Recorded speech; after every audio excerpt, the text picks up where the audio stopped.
güzel kızım, ay benim arzum dileyim. Sen mənə Rəbbimdən hədiyəsən, gül üzlü beyaz mələyim. Mənim için olmuş arzularımsan, mənim ömrümə ilk baharımsan.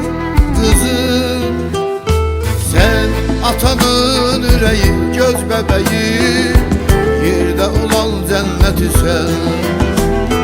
Sen bizə göylərdən pay verilən Allah'ın əmanətisən. Sen atanın ürəyi, göz bəbəyi, yerdə olan cənnətisən. Kızım, sen bizə göylərdən pay verilən Allah'ın əmanətisən.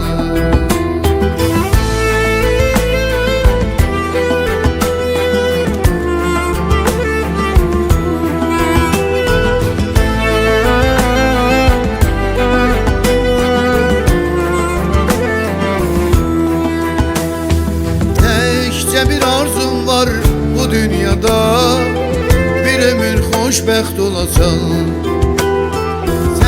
Mənim hər zaman gözlərimdə balaca şirin balasan.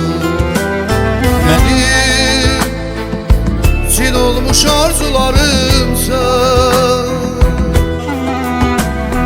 mənim ömrümə ilk baharımsan. Kızım, sen atanın ürəyi, göz bəbəyi, yerdə olan cənnətisən. Sen bizə göylərdən pay verilən Allah'ın əmanətisən. Sen atanın ürəyi, göz bəbəyi, yerdə olan cənnətisən. Kızım, sen bizə göylərdən pay verilən Allah'ın əmanətisən.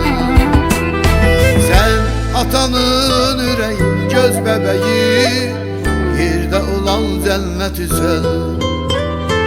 Sen bizə göylərdən pay verilən Allah'ın əmanətisən.